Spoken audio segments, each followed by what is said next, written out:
In Pakistan, the net enrollment rate is 64%, which comes down to 27% at matric level. The learning standards are also poor, so we often come across a class 5th student with a competency of a 3rd grader. Schools closure has a significant impact on education indicators, particularly on enhancing disparities between boys and girls. The crisis is that the percentage of 10-year-old children who cannot read with minimum acceptable level of understanding is 78%. The percentage is 58 in South Asia. Pakistan is at the lower rung of the ladder. The crisis is sharpest at the lower grades, where dropout percentage is significant.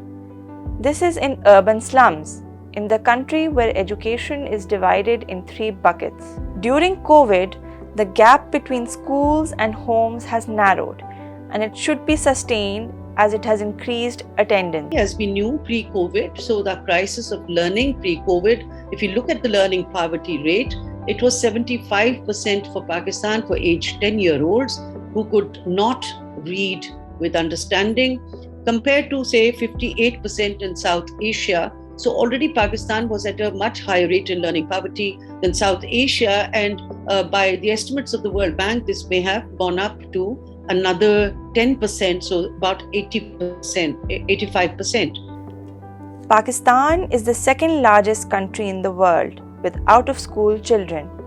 A recent World Bank study conducted in Bahawalpur district of South Punjab has shown that learning curves of the students need to be understood well for better results. Teachers' capacity building through digital means is a useful tool for overall improvement, and using appropriate mediums is also important. Parents normally see smartphones or TV and teleschool or computers as a source of entertainment rather than as a source for imparting education. We had very few students in the sample who actually went for viewing the teleschool. Again, this generates a lot of evidence that what kind of mediums should be used, and the mediums should be tailored according to the type of population and on the ground evidence. Pakistan is hosting 3 million Afghan refugees. Educating children is important. 80% of them are out of school. Migrants are usually vulnerable. 30% of Afghan migrants are living in designated areas. 60% of them fall under the age of 30, and 70% are women and children. Social and economic conditions pose hurdles too. If the schools are closed down, the children will go to the child labor market. Introducing technology as a replacement for physical school is therefore important. Social and economic challenges the refugees face are one of the biggest hurdles in access to education. While we have access, some of the privileged class students, they have access to technology, but majority of the Afghan refugees, they don't have access to technology. Digitizing education and learning has become all the more important, especially for the girl children. A lot of girls, I know personally, who were pushed into early age marriages. This is like a huge problem because naturally the poverty increased. The province of Khyber Pakhtunkhwa has innovative pathways.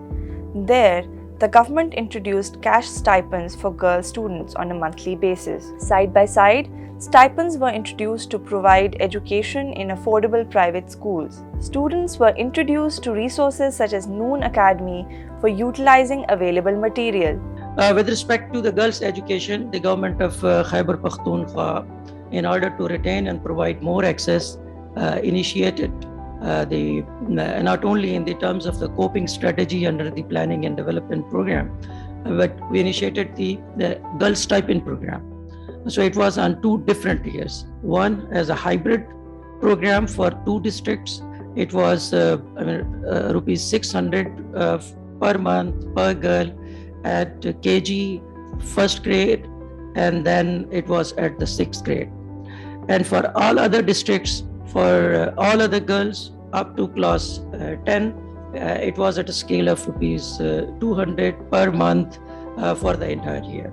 So the objective was to provide maximum facilitation for those families which were poor and could not afford education for their girls. So that was an incentive. Important studies based on real experience during COVID have been commissioned and completed. The results are clear. Now it is time to implement the recommendations.